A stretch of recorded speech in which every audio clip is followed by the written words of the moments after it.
The title of the event is From the River to the Sea, Through the Eyes of an Israeli and a Palestinian. The vision for this event was for it to be a personal dialogue. We're not going to be authoritatively speaking on behalf of any one side in this conflict, even the humanist side, even though this is being hosted by a humanist group. Because we believe there's no one correct official perspective on each side. And as humanists, we want to encourage the diversity of views. And perhaps we can explore that afterwards in this discussion. So no one official humanist side, neither on one official Israeli or Palestinian side. Yaniv and Ahmad are here to offer their personal perspectives, but we will be commenting on some of the larger, broader questions and what they view as possible ways forward, and also how importantly people in the West, in the UK and Germany, can also conceptualize and engage with and finally have some action, conscientious action on the Israel-Palestine conflict. So it's not a debate or a persuasion exercise, and we encourage your audience questions and contributions to be in that spirit. It's mainly an exercise in understanding, empathy being a core humanist value, after which can follow conscientious action. So I'll shortly get Yaniv and Ahmad to introduce themselves. You've also had their bios in the event description. And as I say, the chat will be available if you have any questions or want to flag up any points. I'll keep an eye on the chat and we can incorporate that into the dialogue and discussion. Okay, I think that's enough from me. I'll hand over now to Yaniv. Would you like to go first? Thank you. Okay. Thank you, AJ. Thank you so much also for helping organize this and just making it real. Reflecting on how I'll introduce myself a bit, I've given quite a few talks in my life in technical matters. I'm in tech. It's by far the most personal conversation I'll be doing. And I just felt, given the nature of it, I'll introduce myself a bit longer than usual. Usually I say a sentence or two. I'll say 5 minutes. Really about 5 minutes about my life story. I was born in 1980 in Tel Aviv. My mom was born in London to parents who both were Holocaust survivors. They came to the UK as asylum seekers from Poland and Greece after the war. Both of them have harrowing Holocaust stories. The UK accepted them. They lived here until they died many years later. They had 2 daughters here. Both of them immigrated to Israel, and one of them is my mom. My dad was born not in Tel Aviv, very near Tel Aviv, never mind Holon, like exactly the suburbs and so on. In Israel, shortly after Israel was declared. Both my grandparents on my father's side were born in mandatory Palestine. And on my father's side, I'm actually the 6th generation born there. So my great-great-great-grandfather walked on foot from Morocco to Jerusalem, early mid-19th century. I was raised in a home that was Zionist and patriotic, was very Hebrew, was secular Jewish. I always knew that we're Jews. I always knew my parents don't believe in God, and liberal. And these are loads and loads of labels, many of them loaded. I'm sure we'll revisit many of them. I figured I'm all these things. I saw military service as being very important when I was growing up. We can talk about my opinions about it now, but certainly when my time for compulsory 3-year service came, I thought it's imperative to serve my country. I served those 3 years and added 4 more volunteering, so in total 7. I did tech in the army, and I really gave it all. I know how much people are familiar with how people work in tech. I never worked so hard as I worked in those 7 years. And I genuinely believed in what I was doing at the time. I feel all this patriotism started to crack around 2005, don't know, 2004, 2005, 6. To some extent due to my service and things I saw and felt there, to some extent other things. And more, I felt like maybe I'm not so much a Zionist, more post-Zionist. Don't know how familiar people are with the term. Wikipedia has a nice article about it. People who have like questions about Zionism. Is Israel really a safe place for Jews? Do we have the right to Israel? Do we have exclusionary right to Israel? And so on and so forth. I like the questions there. I ask myself all the questions there. I always voted left, whatever we think Israeli left means. So I never voted anything more right than the Israeli labor. Over the years, I voted more and more to the left until I kind of ran out of parties to go further left. And in a sense, I felt like I have no one that represents my opinion. I felt there's not even a seat in parliament that I strongly identify with. I also became more and more pessimistic about Israel's future. Maybe some questions about, are we right and like, should we be here? But never mind right and wrong. Can we be here? Can we thrive in Israel? In 2013, my wife and I immigrated to London. It was to a large extent since my firstborn son was born. I looked at him; he was so small, and I didn't know if Israel can offer him the future I wanted for him. I admit it was also easy. Tech, software engineer, like good English, good job, passport was pretty easy. I kind of wanted to leave it all behind.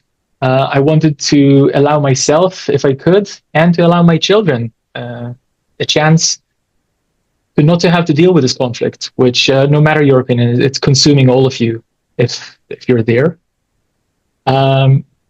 I'm not proud of that in hindsight. I kind of zoned out. I kind of disconnected. And I can't say I completely didn't think about it. I don't know how can you be Israeli and not think about it at all. But wasn't active for 10 years. Then the 7th of October happened. The word disillusioned, we say hitpakut, like woken up, is very common in Israeli discourse after the 7th of October.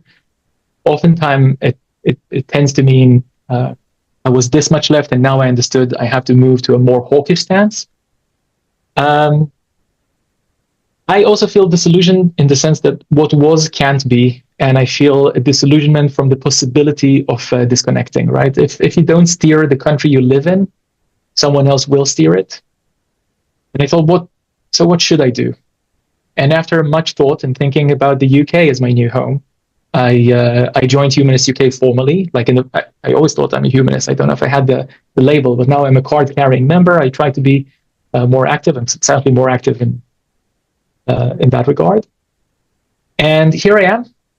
You said at the beginning, AJ, that I don't speak on behalf of Israel. I'm not sure I would like to speak on behalf of Israel, but also I want to make sure everyone here understands how non-representative I am of the large Israeli population. I can try to think what I think the rest of Israeli society thinks, but I'm a tiny fraction of that society.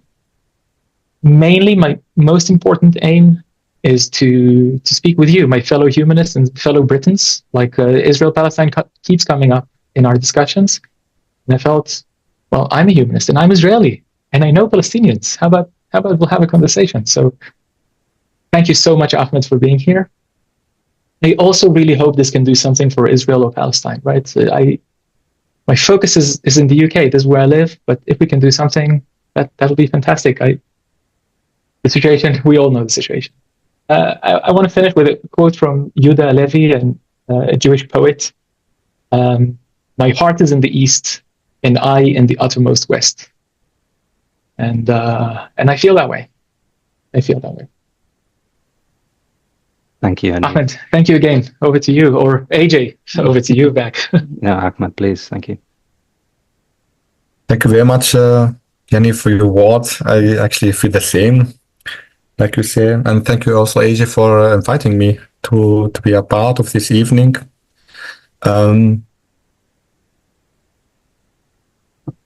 It's always difficult to try to express yourself in a language you're not able to express yourself with. I will try my best, and I hope it's okay for everyone. My name is Ahmad Al Saadi. I'm a Palestinian who was born in the diaspora in the south of Damascus, in the refugee camp called Yarmouk, born in 1990. And spent a lot of time just moving from one way to other place, just to find a place where I'm able to Lebanon, to Syria, to Jordan, to be able to study or to have an existence for myself. After the civil war in Syria, I left Syria after taking a shot in my body. But it's another context. Then I left Syria at 2012 to Germany.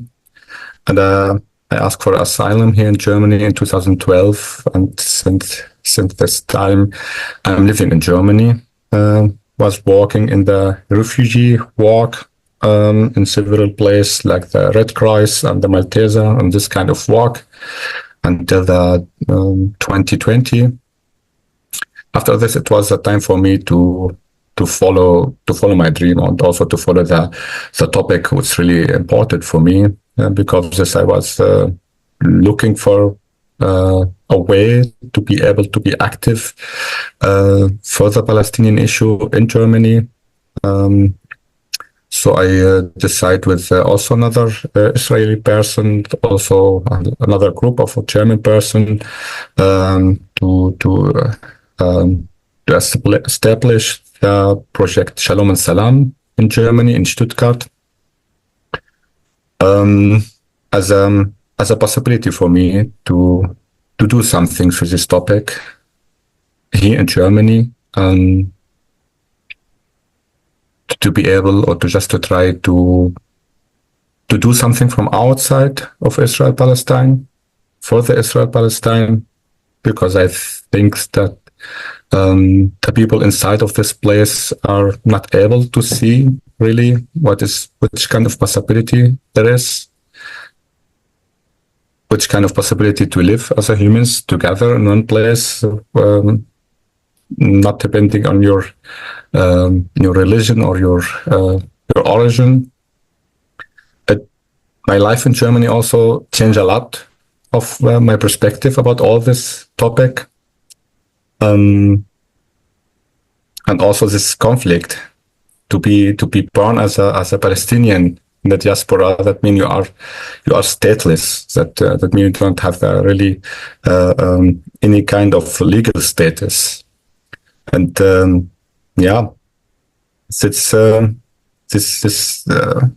things it's like shaped my entire life actually, in the Arab world and also in Germany. This experience has really deeply influenced my personality and perspective, also in regarding of the conflict.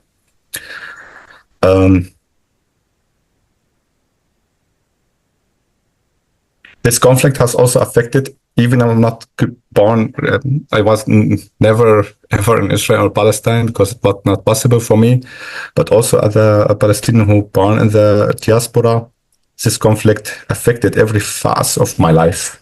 As a stateless person, I cannot travel abroad anyway, and I faced also always this discrimination when I'm trying to get a work or try to go to somewhere else, even Germany. I get a lot of challenges just because I am who I am. And this kind of experience shaped my life. Always with this question, why and what I'm able to do for it? Which kind of possibility there is for it? Should I fight for it? Should I enjoy some milice to fight for the right? What is really the possibility for me to be able to live my life as a human in this world? And after a lot of experience with this topic, and also a lot of discussion, also with other people, with Israelis, also with Palestinians, I get this idea and also this believing that it should be another way to be able to do this. We are trying to use this violence and to fight since 80 years. And the result of all of this is what we have at the 7th of October and all the follow of the 7th of October, what we're having now. I was seeing this will be happening like this. And I'm standing now here in Germany, trying to walk in the Christ where I'm able to make an influence, to change some things, to advocate for peace, to advocate that is supposed and we should trying another way to achieve a coexistence for both of the people who are living there, where it's from the river to the sea, a place for all the people who are living there in equality. This is my North Star, and I'm trying to follow it every day. So I'm thank you for your patience while I'm speaking, and I'll try my best also to enjoy this evening. Thank you. Wonderfully said. Thank you, Ahmad, and thank you, Yaniv. You mentioned the Shalom to Salam project there, and we also mentioned that in the event description. We'll come back to that because I think we'll start on a very personal level, and then we'll go community, social, political, and what can people in the West do, and then we'll finish with sort of dialogue and bridge building. So I do want to come on to that. But you mentioned it already there, from the river to the sea, and I think we could attack this issue from so many different perspectives and aspects. So maybe we can just dive straight into that. Perhaps that could be an entryway. I mean, we chose that as a title for this discussion. Perhaps you could both say, what kind of emotions, I mean, not necessarily in a very in a coherent formed argument or a political argument, just that phrase itself, what does that personally mean to each of you? What emotions or associations does it evoke? Because it's been a very controversial phrase, and it's been one of these things that's been, I think, a tug of war between both sides. But let's just personalize it a bit. So maybe, Yaniv, I can come to you. Sure. So I don't know how surprising it will be to the audience, but my immediate emotional reaction to it is warm. I must have been living under a rock, but I've discovered how loaded and tense is this phrase. I've discovered that people could get arrested for saying it in the UK. That's mind-boggling, right? Recently. Now, people could load negative meanings into it, and maybe we can talk about freedom of speech and stuff. I feel like that goes away from where this dialogue is. But why'd you pick on From the River to the Sea? There's an amazing song. I love it so much. Easily contends for one of my top 10 most loved Israeli songs from 2013 by a band called The Backyard. Amazing story. Look it up. I don't know how good is your Hebrew. Listen to it. And the chorus talks about, the name of the song is The Grand Story. It's the grand story that begins in the Bible and continues from then until now. Listen to the story.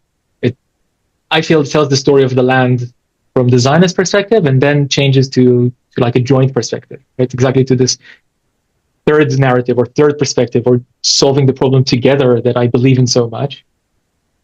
And the chorus goes, what will be here between the sea and the river? It rhymes better in Hebrew, right? And that's the chorus. And it was played nonstop in Israeli radio in 2013, right? It has 1 million listens in Spotify, which there aren't that many Hebrew speakers in the world. That's a lot. Rationally, I agree with it. From the river to the sea, Palestine will be free. Of course. Like, what's not to like about it? And Israel will be free too. I don't understand, how do we make these statements so mutually exclusive? And I reject that. It's exactly the opposite. Now, I'm not entirely living under a rock, and I understand that since October 7th and the war, the slogan has taken a darker meaning, and actually, like, the origins and use of it as a political statement has been since the 90s, or I don't remember, like, apparently it's been going on for longer than I knew. And I feel it's one of many terms that was taken over and became one of these words you cannot say without derailing the conversation, without it becoming poisonous, without it becoming, right? There's a list of words: apartheid and terrorism and genocide and Islamist and right to defend and river to sea and anti-Semitic and Islamophobic. And there's a list of words that we cannot say, Or if you say them, we have to make sure, do you say them in favor or against? And if you're on the wrong, it's binary. If you're on the wrong side, we hate you or we love you. I'm not a huge fan of many of these words. I feel they're not helpful because they're derailed the discussion. But we have to be able to talk about all of them. What happened that we cannot say words and talk about them? There are 15 million, I'll say, there are 15 million people from the river to the sea. This is not an opinion. It's a fact. It's a fact. There's another 15 million people out there, not between the river and the sea, who look to the river and the sea and have strong relationship to it. We have to find something that solves for these 30 million people, right? Like to the 15 and to the other 15. We're split half and half. We have to solve this together. So the immediate emotion there could be war, but also some hope there as well. That there is a way that both sides could see this and derive hope from it. Would that be fair? They come from the river to the sea, and so does Ahmed. And I belong there, and so does he. Thank you. That's Thank you. And same question to you, Ahmad. What's the most basic instinctive human emotion that comes when you hear that phrase? I agree with a lot what Yaniv say, and it's wondering me that you have this opinion, Yaniv. Our last discussion was maybe I was thinking this is different. For me, it's from the river to the sea. To see it in Germany is a big deal. You're not able to see it anywhere. It's a big crime here. And this slogan has been widely misinterpreted and also unfortunately misused also by many. Each attaching their own agenda to it, you know. For me, however, it carries a deeply personal and transformative vision. It symbolizes, for me, really the liberation of the entire land from the occupation and the oppression. And also all the related system to this, and also all the related structure to this system, injustice. To me, it's not only just, it's not a call of division or exclusion. It's a call for coexistence, you know what I mean? That's what I'm really understand from it. A future where both of people, Palestinian and Israel, really share this land equally. Because at the end of the day, whatever we do, even if we continue fighting each other for the next 10 or 20 years, at the end of the day, we have to share this land. We don't have another possibility. As we say, we have 15 million people who are living there. It's a fact. We are not able to change it. Or maybe some people have a fantasy to change it, or they want to change it one way or another. But I always keep it for me, even if it's in Germany. I'm not able to say it, but I sing it actually in my house. From the river to the sea, Palestine will be free. It's like I have to keep it here, just to not lost away. You know what I mean? Just to thinking about this kind of future where the really both of people really live in equality with the same right, same responsibility, and freedoms. These freedoms, you know, this feeling of freedoms. This unified homeland for all of us, for all residents of this land. Regardless of the origin, we can really live together in dignity and peace, you know. Because this gives me this vision. It's like a mix of hope and determination within me. Hope because I believe such coexistence is really possible. Determination because achieving this dream requires dismantling deeply system of inequality and replacing them with structure built in justice, inequality, and mutual respect. It's not just a political slogan. It's more call for a future.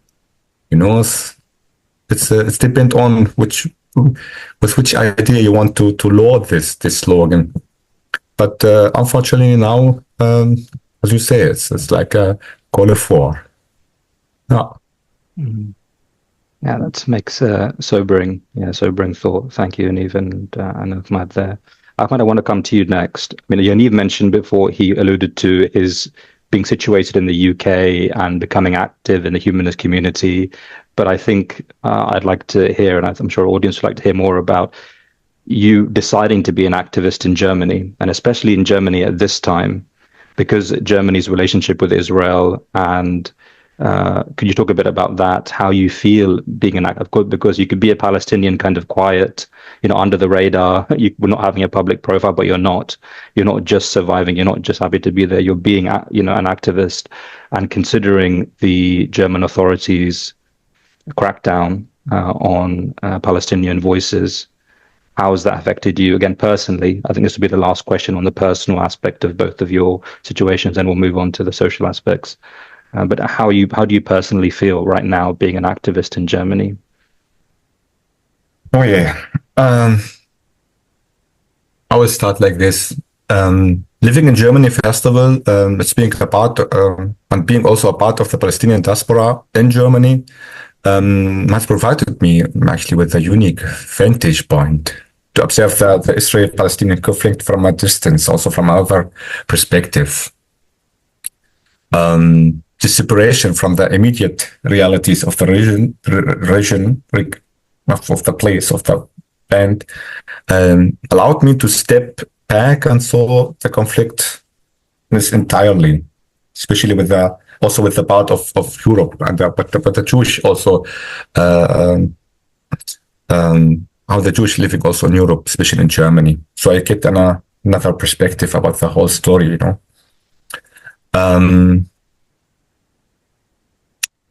And also, is your employment and your work that under threat? For example, your livelihood from what you do as an activist, is that being threatened because you speak up on Palestine? Of course, to be an activist, as a Palestinian activist in Germany, it's it's a huge thing. It's like I'll give you example what we which kind of problem we have. That was we're not. I'm not an activist and try to make something in the political aspect, just to say I'm a Palestinian who try to show or to save the Palestinian culture or to spread the Palestinian culture. Even this is not possible in Germany, to be able to try to find a place to make this kind of event. To even if you want to share a Zoom with someone, you will get a problem, really deep problem. The whole culture life in Germany actually depending on the money from the government. That as a Palestinian organization, you are not a part of this. It's difficult. I face in Germany.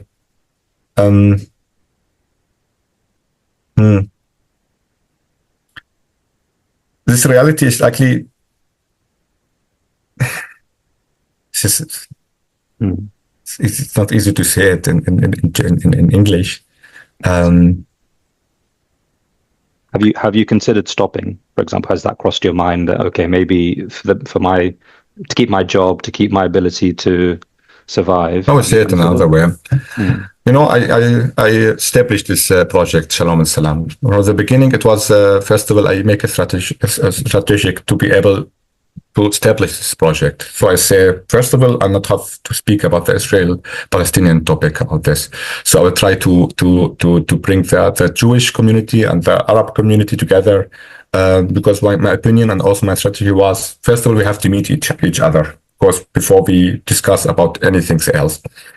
And they have to also to find a way to discuss some topic is related to the German, as anti-Semitism or anti-Arab racism or something like this. So we make the project with this ideas. Actually, it's just to fight against this kind of racism and discrimination. During our walk, we recognize always that we are not able to do this walk without speaking about the Israel-Palestinian topic. So we have to find a way to do this. So I find always another way. I try to not to make it comfortably, just to make it directly. So we find always another way to make it. As example, we make a lot of theater. It's like we speak about this topic in a theater workshop. Just I bring both of people from both of sides, and we're trying to tell our story. The first goal for me, it was just to make a place where we're able to meet without have any goals at the beginning. With all of this, it was possible for me in Germany to do it because I'm making all this with another name. But if you go to the activism, as example, to go and demonstration at the street, it's depending on where you are, in which city, in which place, who are sitting in the government. Because Germany is not Germany, we have different place. Every city have his own resolution. As example, in Berlin, you're not able really to do anything to support Palestine. You're not able to hold the Palestinian flag. You're not able. You're not safe if you live or if you walk with a kufiya around the way. I was about to ask, can you wear a kufiya? Yeah, it's really a big things. Especially after the 7th of October directly, it was really hard to do anything. With the time, it's been changing, but really slowly. When I'm observing now the situation now in the last 2 or 3 months, because of what's really happening in Gaza and also in Lebanon, and also this feeling and also the whole narrative in Germany beginning to change, to force to be changed, to say people, you're not able to continue supporting the system and to fight against your own democracy. It's just, in Germany, we say always, or also in Europe, the free opinion, it's a holy things, you know what I mean? It's something like this. So you're not now you are fighting against your own ethical things or ethical terms, what you put it for yourself actually, and to go around the world and to say everyone have to follow this terms and vision.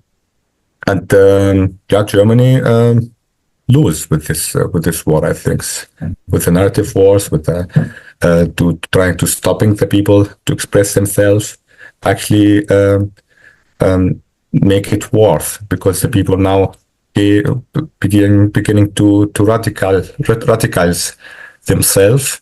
When I have the feelings that I'm not able to express my emotion and to express myself, or to try to advocate my people in a normal way. So I will make it in another way.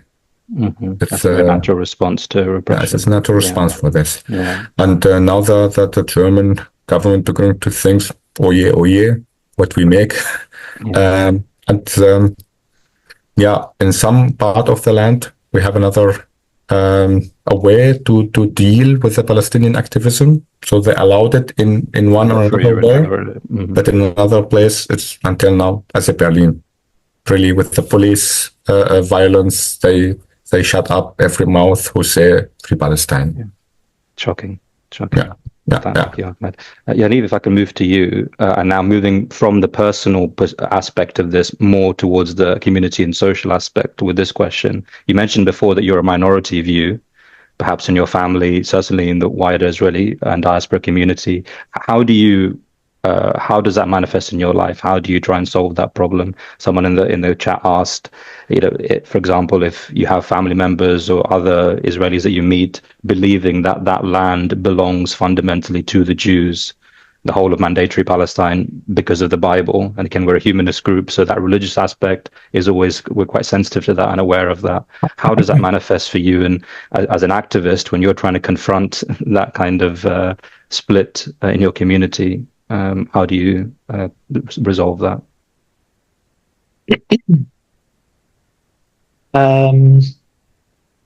So there are about 9 million citizens in Israel, 2 million of which are Arab, and that leaves us with 7 million Jews.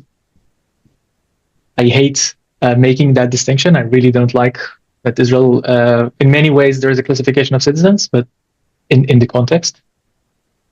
The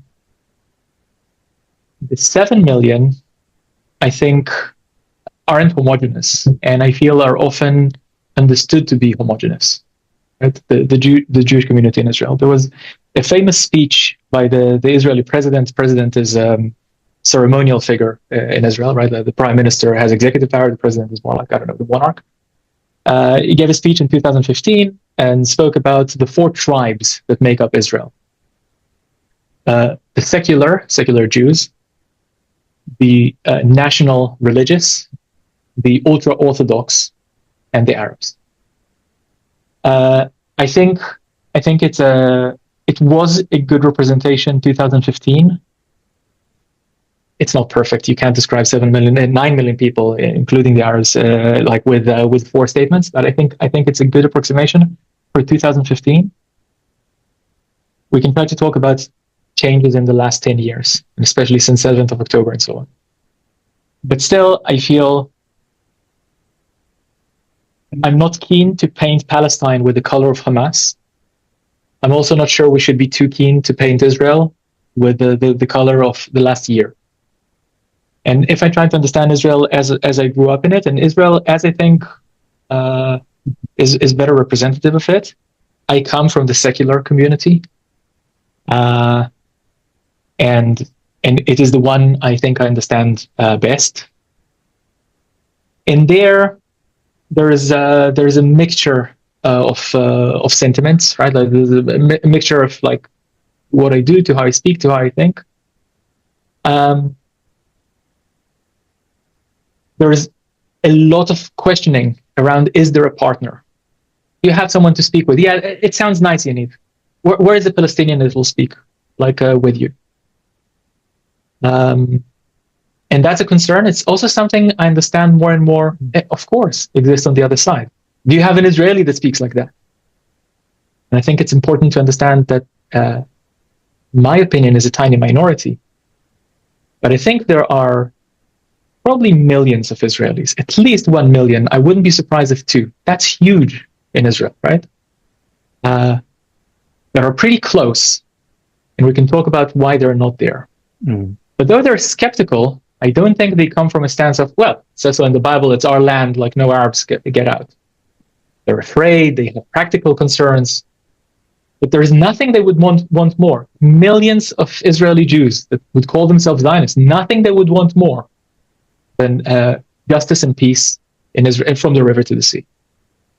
How they see it, what are the details? What about security? What about Ahmed's right to come back to his grandfather's home? We can talk about the detail, but the core sentiment, I think, is very important. Because if we skip to the details and ignore the core sentiment, we fail. And we need to spend more time on the core sentiment. We want to, there is a large group of people in Israel that wants to solve this. I'm not as well placed to speak on what is the opinion of say, the other 2 tribes, the other 2 Jewish tribes.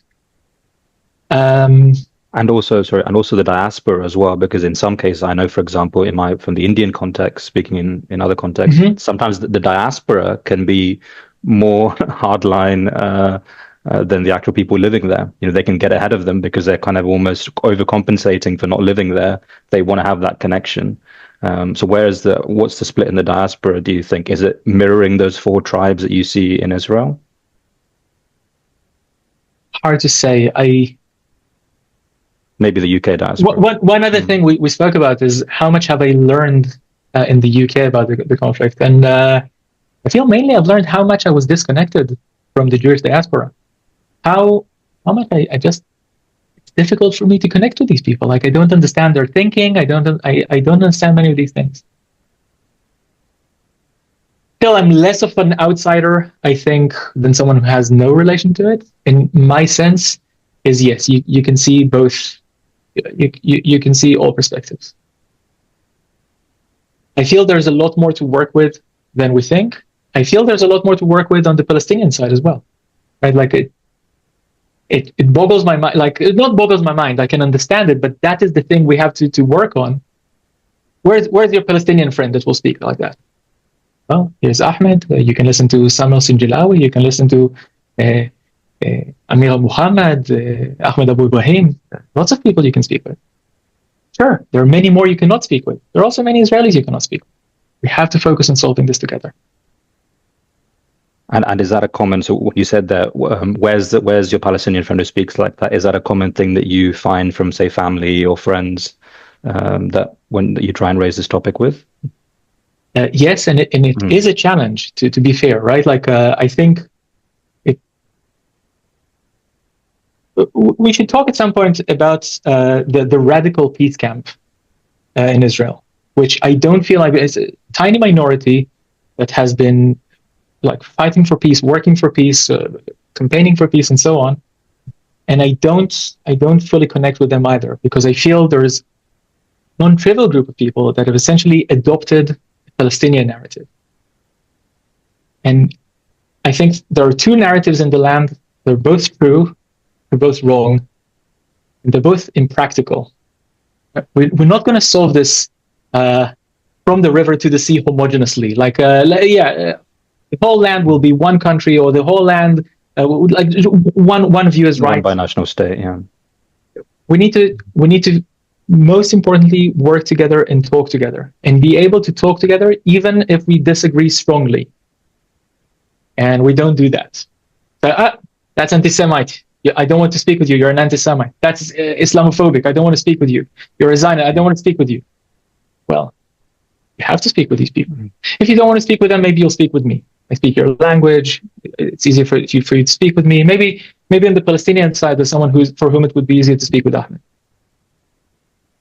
Yes, yeah, I also agree. I think the best effect that we can have is within our own communities, rather than trying to reach across and lecture people in other communities. So going back to that, say, millions that you said, of sort of maybe peace-loving Israelis who are maybe in a bunker mentality and they're not quite able to come out yet, but they really do want peace. That peace, in your estimation, do you think, because of course in some sense everyone wants peace, dictators want peace, everyone, peace at what cost? Peace as in, are they willing to compromise and have peace? Or is it the peace that, after the other side capitulates, then we'll have peace? What kind of peace is it in that peace camp? I'm not talking about the extremists. In that peace camp. In your estimation.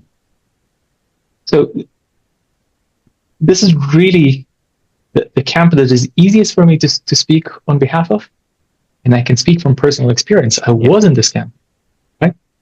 All I want is for Ahmed to have like freedom and rights. I genuinely believed in that, serving in the IDF. Like, the only thing we need to know that we also have a room here, that he would recognize our rights to be here as well, and that we'll be safe. I think we're making huge mistakes on the way there. I think there's a lot to criticize about that. But it's actually, Ahmed is specifically one of the people that asked me that question. I found myself having to explain to him. I don't remember exactly the phrasing, so forgive me, Ahmed, if I misquote you, what you told me in Berlin like 6 or 7 months ago. But you asked something like, why do you want to hurt us? Like, can you explain to me? I know you don't want to hurt me anymore, but why do so many of your family and friends, why do they want to hurt me? They don't. They honestly just want to be safe. Yeah, but at what cost, and what are they doing? I think you'd be wrong about how they're going about trying to be safe. They only want to be safe. And then at what cost? They're happy to give up on so many things, right? West Bank and Gaza, easily. Some right of return, again, immediately, Ahmed also told me, you go immediately to the numbers. How many refugees do you want to return? 10,000 or 100,000, right? Yeah. So before we go into the details on these things, but dramatic expense, if they believe it's possible, But the principle of it, without going into the details, just the principle of the occupation, the concept that the occupation is the root cause, and from that other reactions and resistance and violent exchanges come, is, in your estimation, those millions of peace-loving Israelis, are they willing to see that, or do they see that? Maybe they see that, but they don't want to speak out because of the environment in Israel. But at least even if they can see that inside, or are they not even there yet? That's one question. And also your experience in the IDF as well. Does the IDF reflect wider Israeli society, or is it a more extreme? Is that same sort of 4 tribes proportion there? Great questions. So I don't think we appreciate. Many of these are people that fought against the occupation their entire lives. And then there's an operation in Gaza, and they're all reserve soldiers. They get on uniform and they go and they do what the role is. Some of them bomb, some of them plot maps, some of them because they genuinely believe they need to keep themselves safe. I think they're wrong in how they're going about it. But I've read in the news. My closest friends and family members Like they have children 4, 8, 2 that know the sound of an air raid siren and know how to run to shelter anywhere they are. Right? That they've been running to shelter on a weekly basis for almost a year now. I don't think we can say these people are completely crazy in being concerned about their safety. But then they take off the uniform now during the current war, which I can't tell you how much I condemn it and how much I think is wrong. And they go and they fight in that war. They take off the uniform, they go and protest against Netanyahu until it's time for their next shift. They wear the uniform and go back to fight. Right? A very close person to me. I told myself I will not name specific people because I don't know if specific family members of it. Very close person to me, right? That described a surreal scene. She's protesting on a bridge in Tel Aviv, right? Like, down with Bibi, down with this government, ceasefire now. There's an air raid siren. He's too far from shelter. She runs under the bridge. He hears an explosion in the sky. Yes, the situation in Israel is different. There is Iron Dome. You have a good chance of finding shelter. I appreciate it's very, very different in Beirut and harrowing in Gaza, right? I can't describe. Still, she does have to run under that bridge because when you hear that siren, you have 90 seconds until hunks of metal will fall on you from the sky. Explosion, she hears a distant thud, runs out, protests against Netanyahu. All they want is to stop the occupation. Hundreds of thousands, millions of Israelis, right? Like hundreds, again, after 7th of October, so much disillusionment. You see, this is the proof. I don't think it's a proof. We can talk about why is that mistake being made. Hard for me to say it's crazy, right? Like, what are they talking about? I don't think we should go that far. Thank you, Yaniv. If I can come back to Ahmad now, kind of a similar question. In some ways, do you see yourself, and this is springing off of an excellent question in the chat from an audience member, do you also see yourself in a minority in some sense where there's such widespread anger in the Arab world, in the Palestinian diaspora, and also in Arabs in Germany? If you have any links to Palestinians and you talk to Palestinians, how regularly you do that in Palestine or in Israel? When you come to them saying, listen, we need to build peace, we need to at least sit down with even peace-loving Zionists, when you say that, what's the response? Is it just, the same as where's the Israeli that's going to say that, or you're very naive and you're going to get trampled by the Zionist war machine, etc.? Do you feel that you're a minority amongst other Arab activists?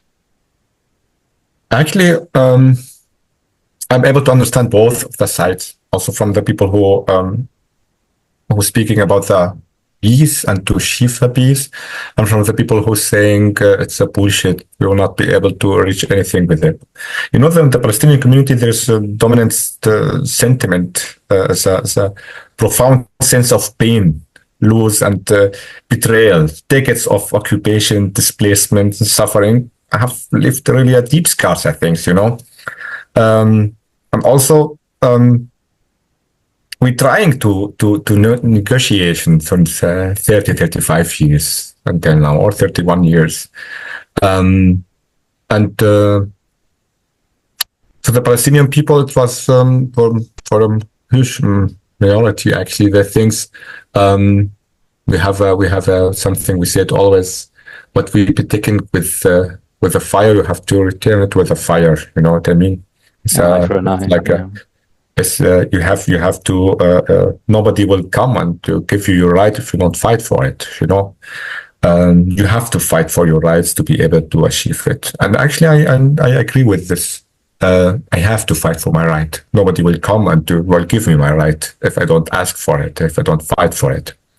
And for me, actually, it's about to find the way to fight, And that includes other Arabs. And unfortunately, we see in the decades history of the conflict, other Arab countries who you think would be coming to support the Palestinians are often no. We disillusioned now. Yeah. Now we know we are alone. we don't depend on anyone. Actually, we lose this hope since a long time that no one from the Arab country or from the international community will come to save us or to do anything with us. You know what I mean? Before the 7th of October, there is no Palestinian cause anymore. refugee were still a refugee. The people in Gaza were still like this. The Siedlung in West Bank will continue. Everything was fine. There comes the 7th of October and mixed the cart again. You know what I mean? But we've got 4th of the 7th of October. The story for all of people of the Arab country, for Israel, for Netanyahu, for a lot of people, the story is over. It's over. There's nothing to speak about it. You know what I mean?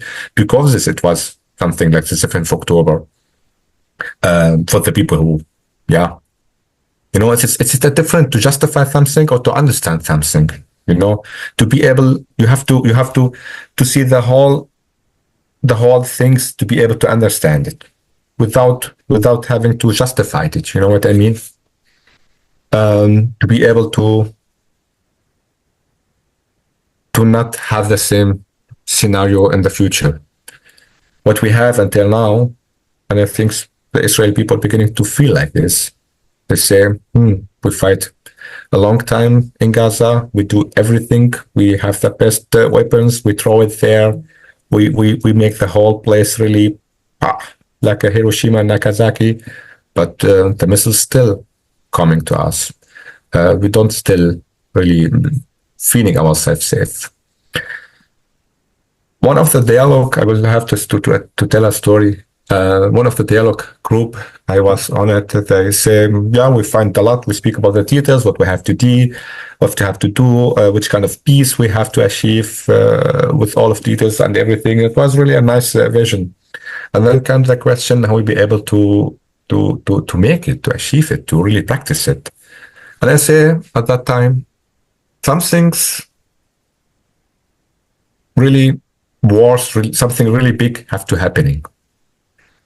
Both of the sides have to recognize that violence is not a way. That was before of the 7th of October. I say something have really that everyone in this country from both of sides have to really get the pain. Something really deep shit, you know? And then maybe both of the sides will begin to recognize, okay, we have to looking for something else.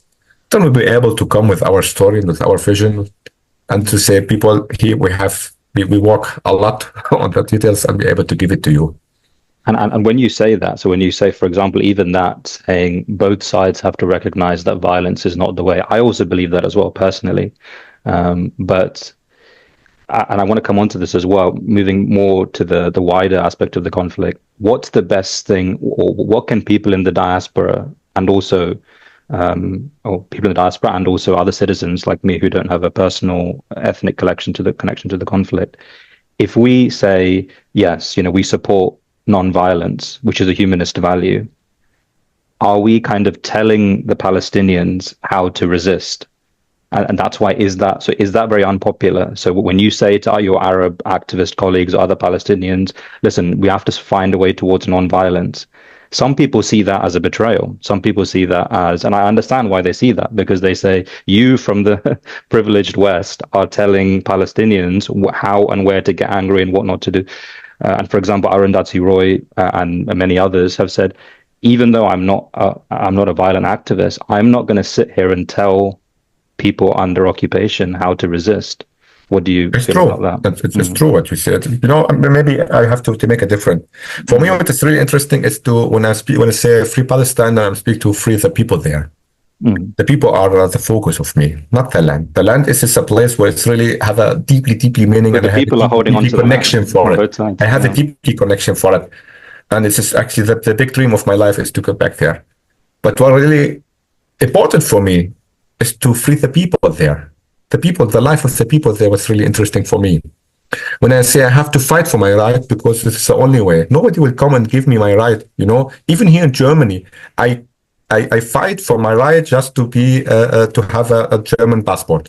After 30 years of fighting with the German government to say I have the right to get the German pass, you have it to give it to me, and I fight for it. Nobody will give it to me without fighting. You know what I mean? It depends on how I fight and which cost I have to pay with it. You know what I mean? I'm not the one who will tell the people there what I have to do, because I'm sitting here also in Germany. I'm a Palestinian, but I have the privilege to living here in Germany. I have everything. I have all the luxury what I have. I'm not the one who will tell the people there what I have to do. My question is what I'm able to do here in Germany. which kind of fighting I have to use it here. You know what I mean? Which kind of non-violence way and method I have to find here in the West or on the world. You know, when we speak about about Palestine and Israel, it's not like something small or some conflict in somewhere in the place. We are sitting here because, and I think that we have a multinationality in this group, because this conflict, it's the conflict. You know what I mean? It's everywhere. It's for everyone have to do with it. It's not just like a Palestinian and Israelis. It's like something more bigger. It's like the native with the colonialism. It's that you're able to put the whole story of the humanity in this conflict, and it will fit. You know what I mean? And because when we speak about it, it's like I think the people there from both sides are not able to find a solution because they are like this, you know, that they are near to the whole of this, the whole violence, the whole fearness. You know what I mean? When, like Yaniv said, when I have to. When I'm fair of the life of myself and my children, I will do everything. I will not care about the life of the other, if it's Palestinian, Jewish, or whatever. You know what I mean? It's like I see it also in the civil war in Syria. The people beginning to eat each other when it's really when someone has this fairness in himself. But to make it small and to be able to handle with the whole story, we have to create a festival and a vision. What we're able to do here as a person who living in the diaspora, we have to create the vision. Which kind of peace we are looking for, what we're able to do there. Our responsibility, actually, the people, the Israelis, the Palestinians, and also the people, the activism from the whole of people, because I'm not the one who is thinking in nationality mentality. You know what I mean? It's like I'm a one who, as I say, I want to free my people. That's not only the place, you know what I mean? Our responsibility is to create the vision, which kind of peace we are looking for. We have to make it actually with the steps. When I'm speaking about peace, it's not like about to get hugged with Yaniv. I do it already. It was really nice, but not only. We have to speak about the first thing. We have to end the occupation. We're not able to speak about peace or something else when we have apartheid and occupation in this land. We have to end it. And the whole structure who brought it really in this place. This is the first step. Everything coming after this, it's a process. It's a long process. You're not able to speak about like we're able to make a peace in a small time. This would be a process where we're able to achieve something, and then we'll miss something, and then we will be a more escalation, then we will solve it and whatever. But we have to create the platform to establish a peaceful, or to establish a coexistence of the nationality. You know what I mean? And we need a generation of the walking. I'm not able to convince someone who's born as a Zionist, or he's 60, 70 years with a Zionist mentality, to convince him to change his mentality. And also from an Arab person who's really since 70 years thinking about Yehudi, und so weiter und so fort. Yehudi, I have to, he's my enemy, and he all of this of me. I'm not able to convince him. I have to work with the new generation. And this is a long process. We have to, how we say it to be glided. We have to go with this process, piece for piece. But what we have to do now is, first of all, to stop the war. We have to work all together to stop the war, to stop the illness. But the people there, we have a situation in Gaza now. We're not able to understand what we have now. Even if the war stopped today, the people will continue dying from the whole of those what was really this war making in Gaza. So we have to speak in another way. You know what I mean? We have to make a push. We have to find a way to push the international community and also the people inside of Israel and from inside Palestine to make something, because they have to understand that the security of the Israeli people only would be achieved if there's security for the Palestinian. Even if Israel now completely win, as people want to have, you know what I mean? Just wait for the next 10 years and we'll have another 7th of October. If you read the whole Palestinian struggle, we always do this. We just need one generation. Every generation will try his best. Yeah. I make it myself. At the beginning, as I was 21, I said to myself, I have to do something. What I have to do. I born in a place where they don't accept me as a person. So I have to do something. So I go to the border. I get a shot from the Israeli army and I come back. But I do my work. I say, okay, now I do my things. I will give it for the next generation. I will continue like this because there is not an option for us. When you don't give me the option to have a normal life, I will continue fighting. This is something in our blood, and I think this is in every place. When you don't give me the minimal of the place, to have a life, so I continue fighting for it. But when we speak about how the peace will look like, there's a lot of details, and a lot of people speak about what kind of peace we have to do. One thing I have to mention it, how to speak about it with our community. This kind of discussion I have a lot with the Palestinian, but a lot of Palestinian people, they say, Ahmad, what you're saying about just you want to normalize now, you are a normalizer, mutabba, as opposed to normalizer now with the Israeli. And I say always, it's like, first of all, I continue this discussion without fearness or just to be a trade or to be called a trade or something like this, because I'm clear with my vision. It's for me, I have to find a solution for my people. If you have another option, show it to me. We will be able to speak about it. Let us see now what's really happening with the maximum what the Palestinian power was able to do at the 7th of October. What's the next? What you're able to do? If you want to continue fighting, I will not say to you, no, don't fight. But how you to fight? How you want to find to be? How you want to stay alone with the whole this? We see, and when we speak about Israel, we not speak about one country. We speak about the allies of Germany, of UK, of America, of France. We saw the whole world was supporting with non-end resource this government. What you want to fight? And the second things, what you really want to achieve with this fighting? Mm-hmm. Do you want do you have an idea what you want to achieve with this? When you go with the details with someone, don't you be able to get into your part? Yes. Yeah. Thank you. I think that answers that question, because I think we also had a question in the chat about, is it going to be the last war? Surely not. It's going to be even more. And even we heard from the Hamas officials early on, we're going to keep doing October 7th until, so that you could, I think you explained there how to attack that kind of point of view. We'll run a bit longer so that we have time to speak from both speakers. But I want to, just now, a similar question to Yaniv there about what the people in the diaspora can do, what humanists can do, and other citizens in the West can do to improve the conditions for Palestinians and also for prospect for a long-term peace. And we've got a question there about the two-state solution. We don't need to get into the nitty-gritty because that's not really the purpose of this meeting of, the assessing the various solutions. But in terms of a similar question to you, to what extent can we in the diaspora and also in the West be telling Israelis how to behave and resist, and also Jews elsewhere? Are we at the risk of a double standards, and what's the best way to resolve that? Thank you. Yeah. Ahmed said so many things I agree with. A few I'd like to respond to. The one that I think is most important and I most agree with is the pragmatic point, right? Maybe I have some ethical or moral concerns about the Palestinians. I put them aside. I'm trying to find a good solution for the people that I come from. For, like I said, closest people in my family. And when I speak with them, what is the plan?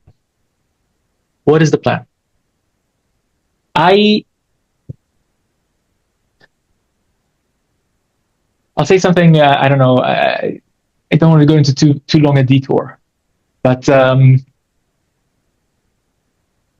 my father passed away shortly after the 7th of October. Maybe related, maybe not. I don't know. Like I don't think it was. My family member of mine thinks maybe he was heartbroken. And I was in Israel on the 21st, 22nd. And as it happened, I had to be at the airport. He passed away while he was overseas. He went to sleep and didn't wake up. I had to pick up his luggage from the airport. So pick up the luggage of a deceased person, sign stuff. And so I found myself in a hot October day in like Ben Gurion Airport, listening to the conversation of two, I don't know what to call that, people that carry heavy weights and operate forklifts. The porter or airport porter, staff. yeah. Like as blue-collar Israeli as you can imagine, right? And one of them said, what do you think? We're going to invade? We're going to, because Israel started bombing and waited on the border for some time. We're going to invade. We're not going to invade. And the other one said, but there's going to be a hudna. We need to do a ceasefire. We need to. And the other guy was surprised. He said, "Really? you think?" And the other guy said, "Yes, we'll kill 100,000 and then we'll do a ceasefire." And typical. I think it's not. I think he didn't mean it when he said it. I think he meant to. He wanted to sound strong, right? Like a blue collar chatting with his friend. Yeah, it was horrible. Exactly, right? They kidnapped over 1,000. They killed over 1,000. They kidnapped a couple hundred. We'll kill 10,000. No, let me sound bigger. We'll kill 100,000. In my head, I thought you may not be so far off. Was afraid. And not everyone, in my opinion, who's dead in Gaza, so many, far too many, are innocent. Unacceptable cost, in my opinion, war crimes. I'm not an international criminal, in my opinion, war crimes that should be inspected. But look, 3,000 people participated in the 7th of October. And I do believe that Hamas is intentionally hiding within civilian population. I do believe in that. And so I tell my fellow Israelis, what's the plan? We're going to fight this horrible enemy. It will destroy us. You don't like Netanyahu? They'll be way worse than Netanyahu. Netanyahu is the outcome of the occupation. When I say occupation, I mean 67 occupation. I do believe there's room for Israel. We're not getting stronger. Netanyahu is a horrible leader. He's not a good leader. He's not an effective leader. How do you intend to keep this tension of this Sparta forever?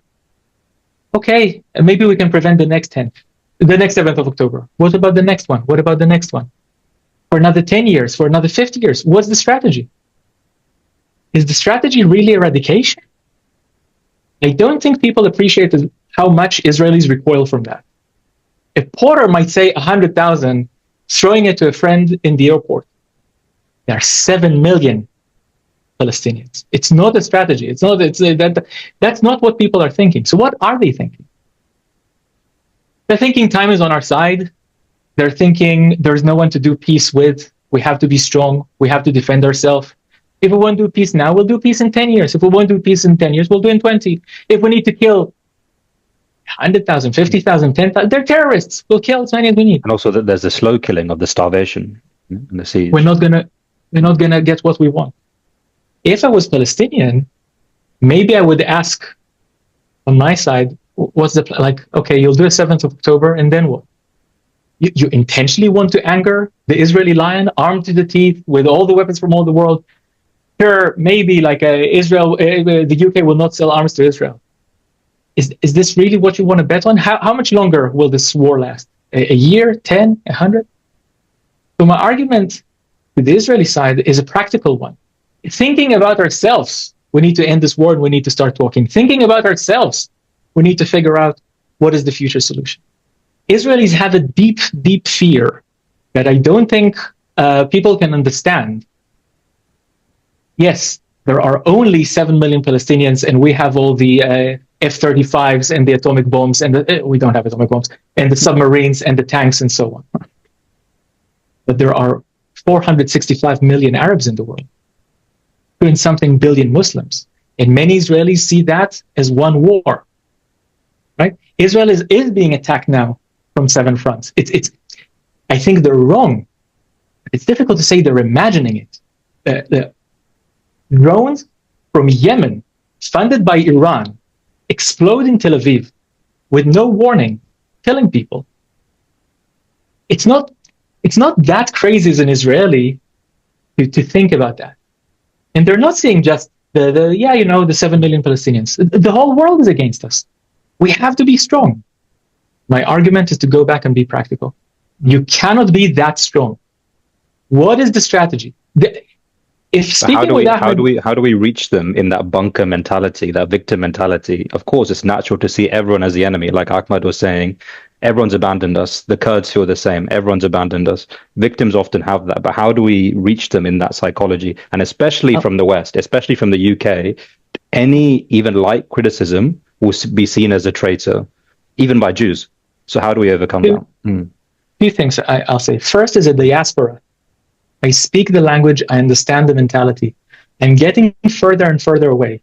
Maybe for another conversation, we'll talk about how I feel I'm getting less and less Israeli and only a little bit more and more British. What is in the gap? Where's my home? What am I? Humanism. Another conversation. Inshallah. But I think there is a role for the diaspora because I can meet with Ahmad. It's much more practical for me. For an Israeli to meet a Gazan and sit down and speak with them, it's impossible, right?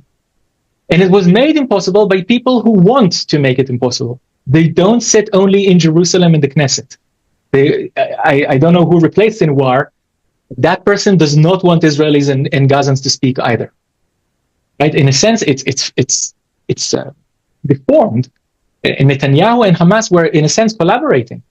Right? There are quotes where people in the Israeli government now, Smotrich, say Hamas is an asset to us. Why is it an asset? Because it shows that they're violent and that we have no chance by war, and like we have to continue strengthening Hamas, and there will never be a Palestinian state. So I think my role as a diaspora and someone who speaks the language, understands the mentality, came from there, is that I can speak with the people there, and I can speak with Ahmed. I have the possibility to speak with him outside of Israel, and I have a possibility to speak with Israelis. For the rest of the world,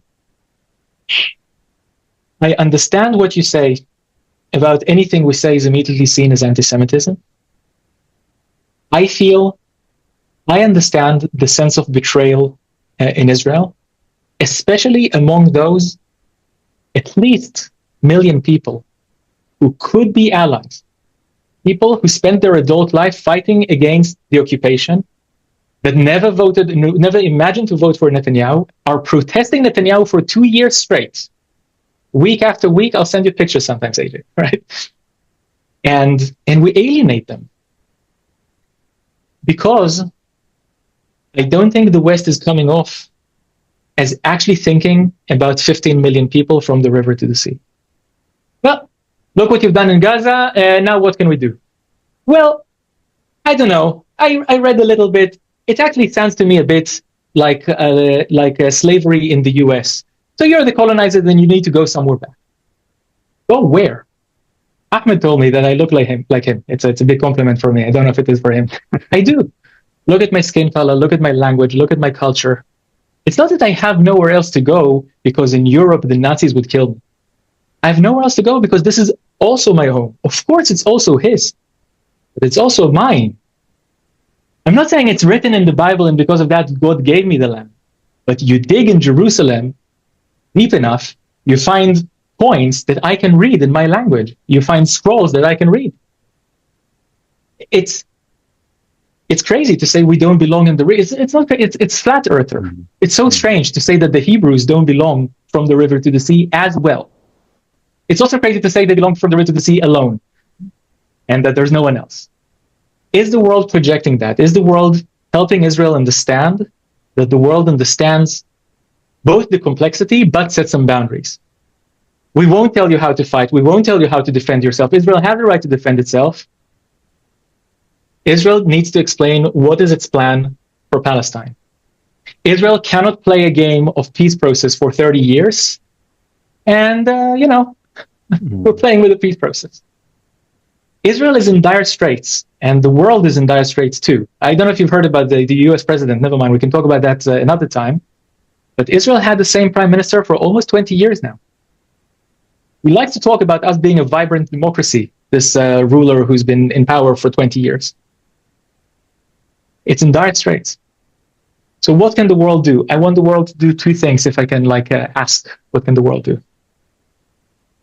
One is to think, what are your motives and why are you engaged in the conflict? Tons of energy going into the conflict. 2-3 billions are so interested in the future of 30 million people, right? 2-3 billion around the world, in America, in Iran, in Qatar, in the Muslim world, in Europe, are so interested in this tiny plot of land. Why are you so interested? And if it's actually for the people there, well, maybe you have other interests. In the past, I think maybe in the past and in the present, I'm sure Americans had other interests, Qatar has other interests, Iran has. If it's actually for the people there, can you connect with joint Israeli-Palestinian initiatives? This is why it was so important for me not to speak with the group as an Israeli. Yeah. I have this vision, I told Ahmed, of protests where Israelis and Palestinians walk with locked arms in the street. I don't like protests, and I don't like walking with locked arms. Feels a bit, well, never mind. But I do like the concept, we're together, we're linked. And the world, pour your energy into initiatives that are linked. Not Israeli with a token Palestinian. There are some of those. Yeah. Not Palestinian with a token Israeli. There are some of those. Right? Actually talking about from the river to the sea, Israel and Palestine will be free. From the river to the sea, everyone will be safe. In Tel Aviv, in 2012, right, when I was protesting, just before I left, we would walk during, I can't remember the operation that was against Gaza at that time, or the operation that Gaza had against Israel at the time. Like I said, I think there's a symbiotic relationship, Netanyahu government and Hamas. We would shout, "Be'aza ve'b'shderot yeladim rotzim lichyot." It means in Gaza and in Sderot, one of the towns that was attacked on the 7th, kids want to live. How is that political? How is that complicated? That is not what I hear when I go to the pro-Palestinian protests. And it's not practical. I'm not sure it's helping Palestinians. Sorry, I try to focus and then I go all over the place. No. So one thing, support joint Israel-Palestinians initiative. Find a way that you can work with, like Ahmed, Shalom and Salam, great, right? There's Palestinians and Israelis. Support that, that's one. And two, in a sense, it's the more important thing, I think. If you'd like, and I see so many questions, 2 states and this border and that holy site and that stuff. There is a lot here about emotion, sentiment, recognition. I didn't understand how important it is for Palestinians to be heard, to be seen. Yes, Ahmed, you're Palestinian, you're a person, you deserve a country, you deserve freedom. Only when I started speaking with Palestinians, I understood how important that is. Of course I didn't understand. I didn't grow up a diaspora Jew. I grew up in my country. I grew up, free man. So there's a lot in recognition and a lot in emotion. Israelis, you have a place in the world. The world accepts you. Jews, the world accepts you. We're not going to send you into the sea. We're not going to send you back to Europe. How will you go back to Europe? Half of the Israelis came from the Arab world. You have a place. That place is from the river to the sea as well. So how do you do that? You amplify empathy. You amplify sadness. That's the strongest emotion about this horrible conflict that is ending all of us. Sadness. And you dampen anger. And you dampen frustration. You don't go to the Palestinians and tell them how to fight. Leave that to the diaspora Palestinians if they choose to. If Ahmed wants to speak with his friends, he should say whatever he'd like. But you don't have to amplify anger and frustration. Even if Mr. Musk really wants you to, and even if Mr. Zuckerberg really wants you to, there are other things here that are relevant and happening, right? This anger and frustration is about other things as well. It's not just about Israel-Palestine. But if you want to help 15 million people from the river to the sea, empathy, sadness, we dampen anger and frustration. That's not what I see in the protests. They're not sad protests. They're not vigils. They're fighting protests. We can win. I'm super afraid that they can win. Some of them are. But also, I guess, in the same way that as a humanist, we have to recognize that there are humans in Israel-Palestine who have a natural reaction. Even in the diaspora, there's still a connection. It's not as if Ahmed says he's able to view from a distance, which is good, but that distance doesn't override the humanity and the connection. So we have to allow some breathing room for the anger. I fully understand. You're asking me how to help. I'm saying practically how to help. Because when I don't think people understand the effect of these demonstrations on Israelis. We're alone. We're abandoned. There's no one in the world that cares about us. When eventually they will do the next 7th of October, and the next 7th of October, and the next 7th of October, we'll be alone. See, even in London, 500,000 people march for Hamas. I don't believe they march for Hamas, but I understand an Israeli that feels that way, right? We can go to some of these protests together. Both sides feel that they're alone. Yes, Ahmad just said indeed. So you can't both be alone. Someone must be misunderestimating. Yeah. Mm-hmm. On the one hand, it's true. It's amazing to hear how the sides talk about the media bias. The media is biased both for and both against sides, Israel. exactly. The media can't both be true. It's anti-Semitic and Islamist. It's unbelievable, right? Or maybe it can be true in parts, but not to the extent that they're saying we're completely alone. Well, you can't both be completely alone because, yeah. How do you send that message? Think like a director. Ahmed works in theater. Think like a director. So if I take a picture of the protest, it says peace. It says figure it out. I understand the anger. I don't even want to talk about if it's right. We can't talk about if it's right. It's important, but it's not too important. Is it practical? Both on the Palestinian side and on the Israeli side. Did the 7th of October help Palestine? If you only care about Ahmed's future, was the 7th of October positive or not? Was the retaliation and the crimes done in Gaza helpful for my family members? I don't believe in that. And as the world can reflect that, the world can strengthen those feelings, amplify empathy and sadness. These are the right emotions. Speak with an Israeli. An Israeli who doesn't want to speak with. Speak with a Palestinian who doesn't want. Not just broken Israelis and Palestinians like me and Ahmed, right? Who wants peace. Speak with an Israeli who believes that it says in the Bible that the whole country is ours. What do they say? When you ask them, what's your plan? What do they say? But listen, don't go to tell them all.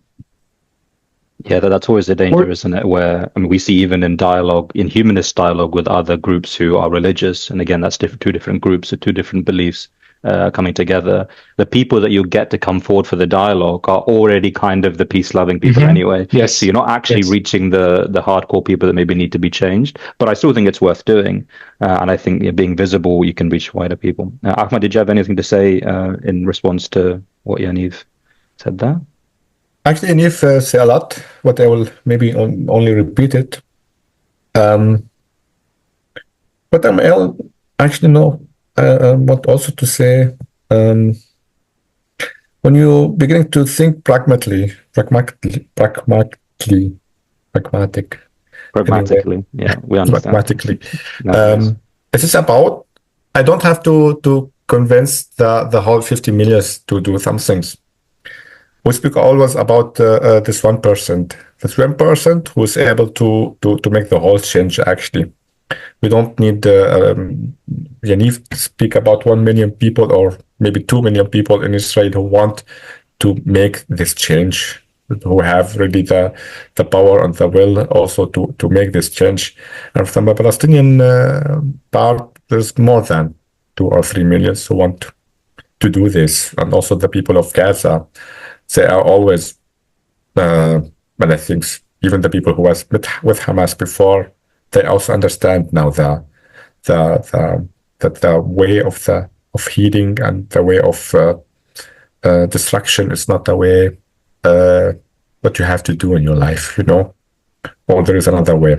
What I want to say is if the 1% make a plan and go with this plan, that will change everything. At the end of the day, who rules the whole war and who making the whole things is only also there's one person from both of sides.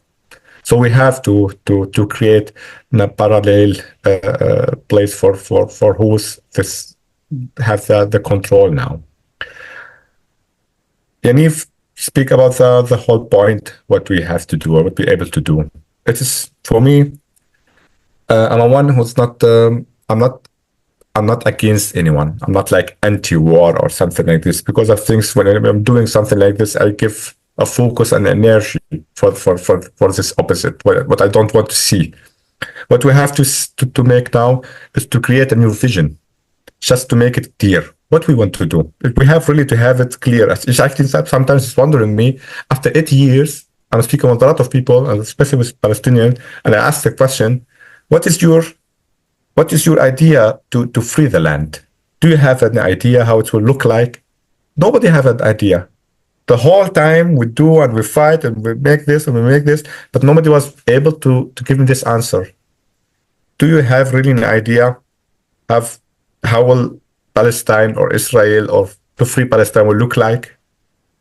So we have to do it now in our generation, unfortunately, actually. So something's supposed to happening in the last, minimum the last 30 years after Oslo. But yeah, the Israeli government play with us football the whole time. So what we have to do now is to make this vision. We have to make it really clear with steps. When you ask me a question, I have to be able to answer you. Even I have to be able to answer you what will happen in the next 10 years, what will happen in the next 20 years. We have to have a plan. You know what I mean? What we have to do at the first and what you have to do at the second.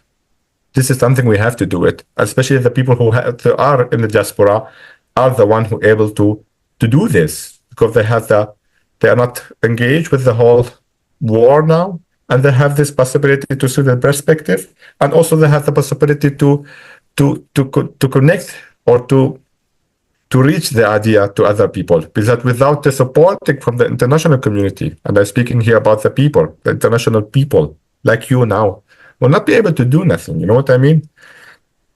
I was thinking with my fantasy, and I said to myself, if everything is possible, what is a way to do something? How to make the first step? You know what I mean? And maybe I should say it to Yaniv. I said to myself, we have to make a worldwide movement. With this worldwide movement, we have to be able to reach different people from different places. Also, people who prominent as like actor, singer, sons of kings, sons of some political person. A huge amount of people who's really important, very important people. You know what I mean? VIP people, with a lot of Palestinians and Israelis also, and to go with them to the border, to Jerusalem, and from there to begin this movement, march for peace, and go from the border through the whole place to reach Jerusalem, because Jerusalem have this symbolics. You know what I mean? Even if you don't speak about religion or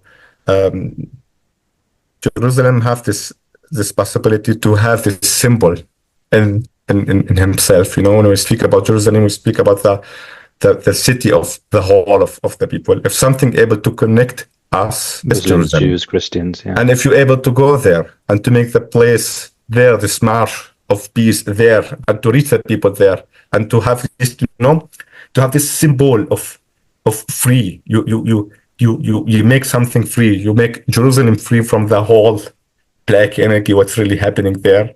Then you make the first step, and then you're able to continue with this process. It's just in a fantasy. I'm always trying to convince the people to do this, but all the people tell me, even if we do this, Netanyahu will kill us. They will not care about us, even if a lot of people who supported him are in this march, but nobody will we care about. But I'm continue with this fantasy in my mind.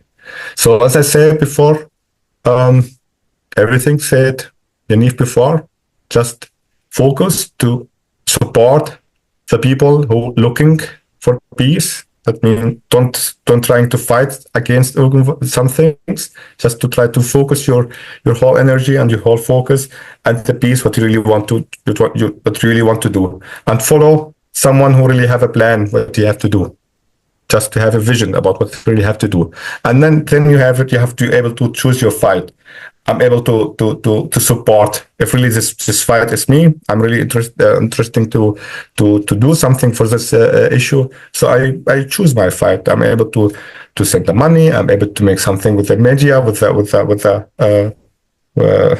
the media. I'm able to do something like what we do now here.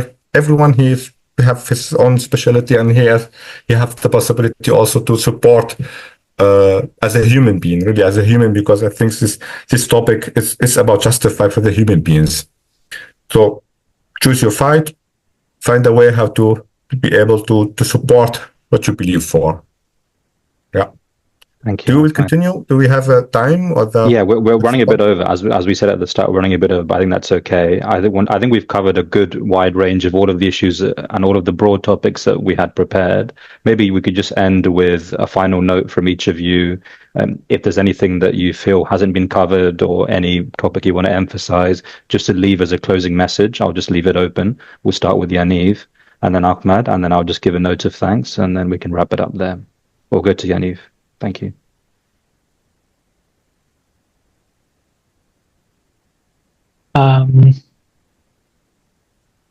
What message can we leave with today? I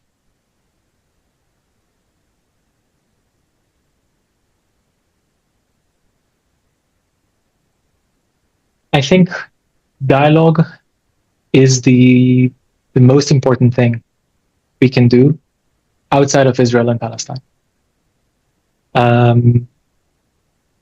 I feel like there's not enough conversation, and there's not enough listening.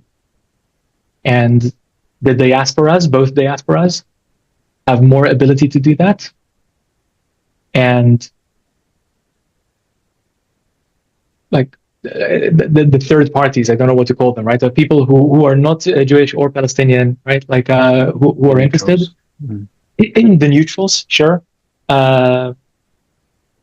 They would do well to listen to the side they disagree with. Find yourself, and if that's too hard, find someone softer on that side and softer on that side until you can find someone that you can speak with. Every time we try to talk about solutions, we try to talk about history, we try to talk about the details, I think we fail because there's not enough basic connection. And that is the most important thing. I spoke, amplifying empathy, amplifying sadness, dampening anger and frustration, working it through joint initiatives. That's the most valuable thing we can do outside. Inside, I understand, and it's very dangerous to say, I can't tell Palestinians how to fight, and also I can't tell Israelis how to fight. I think the main thing we can do from the outside is to do our best to stop the wanton violence, right? Like I was opposed to the mass bombings on the 13th of October. Yes. Also, I was very afraid for the outcome and the moral implications of that. I didn't think it would help anyone. And on those things, I think the world can decide what are the things that it does intervene on. It cannot force a solution. It will force a solution that'll break. Perhaps it can force some limits. Food should go into Gaza. Food should go into Gaza, and Hamas militants cannot control it and sell it and use it to control the population. Is that Israeli propaganda, or is that what's happening? What's going on there? Boots on the ground. The Israeli army does not want to let the world put boots on the ground. The world needs to decide how important it is for them. And I think the world has ways to do that. But if it's, we mainly want to tell the Israelis from afar what to do and stuff, I don't think it'll work. I don't think it'll work. You can't convince, it's like Ahmed said, you cannot tell someone not to fight for his brother, for his nephew, for his grandmother. And that's Never mind right or wrong. It's just not going to work. Like we asked the Palestinians, what is your plan? And ask Israelis, what is your plan? I ask the world, what is your plan? The world hasn't been very good at helping this conflict in the last 100 years. What is the plan? We have many attempts of the world to intervene in places that didn't go out so well. What is the plan? What can we do? Here in Europe, speak. Here in America, there in America, speak. No one is bombing anyone. Under bombs, it's difficult to say, all you should do is speak. I understand that. But here, there is no bombing. Thankfully. There is repression, though. There is a cost, increasingly more in the UK and Germany, but yeah. Speak. Speak. It's not normalizing. Speaking with your enemy is not normalizing. I mean, okay, don't speak. Not working. I'm not saying, but it's unethical to speak. Is it effective not to speak? Not effective. So many people are dying. We can't say,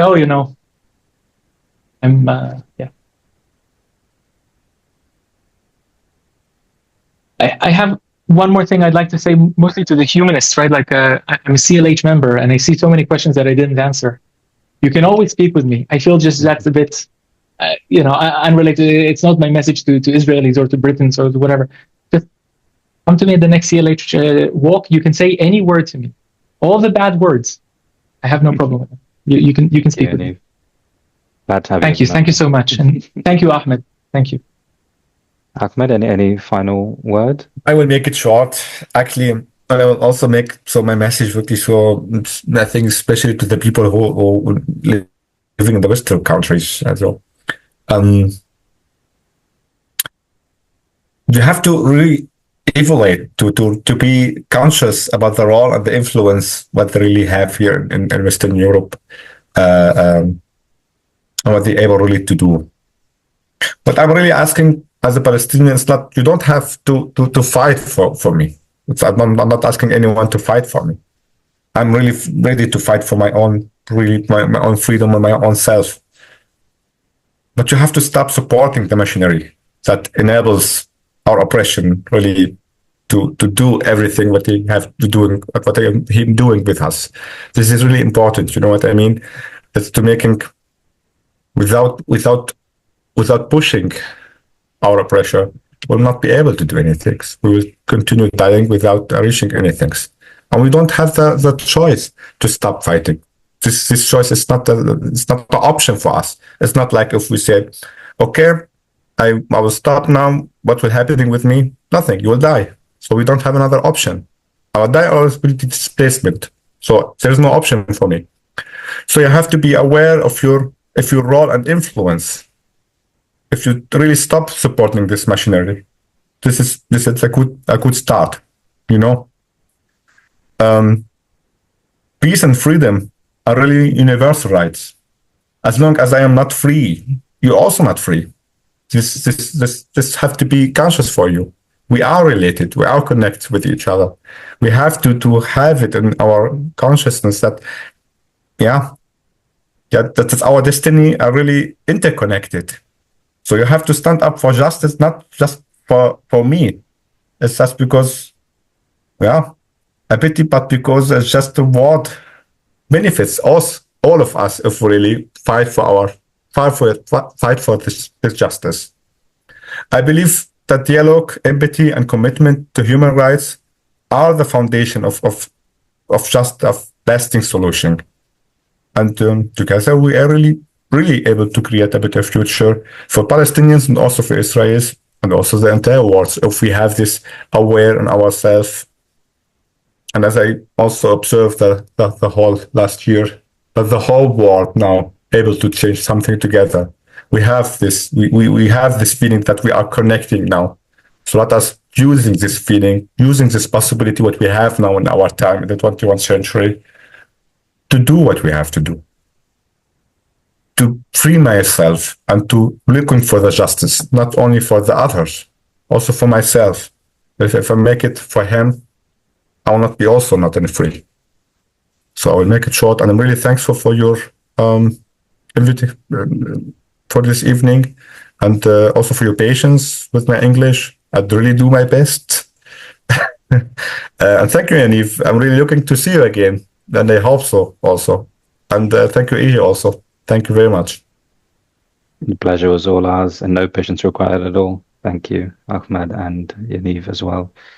Wow, it just leaves me for me to give a note of thanks. I think I was thinking of prophets in, I guess, religious history always being unpopular in their own country because they're always giving the message that people don't want to hear. But I think Yaniv and Ahmad are excellent spokespeople for the message that maybe people in their own communities often don't want to hear, and maybe even wider humanists and concerned citizens often don't want to hear. But I think it's important for that to be heard. And I think we organize this event personally from a humanist perspective because humanists have been rather absent on a worldwide level. I belong to Humanists International, as well as also Central London Humanists. And we want to push for humanists to at least be more visible, the human values of empathy and dialogue, and a rational, human-centered, morality-centered way forward to be there. And I think humanists may have a unique role to play in this conflict and many other conflicts. I'm not sure if we should even call it a conflict. I think there was a message there in the chat about it, but this ongoing human tragedy. And thank you to the audience as well for all of your questions. I don't think anyone is really willing to unmute and share their questions, but there was a lot in the chat, and we incorporated those in the discussion as well. So thank you very much for that. And there'll be many more dialogues like this to come. We'll repeat these events, and not only on Israel-Palestine, but many other issues. But I guess we focused on Israel-Palestine because, as we said today, and that's my takeaway from today, an excellent quote is that all of humanity can fit in this conflict. And I think there's something to that. We can all see a microcosm of the world we want to build in situations like this. Thank you, Yaniv. Thank you, Ahmad. And thanks everyone for attending.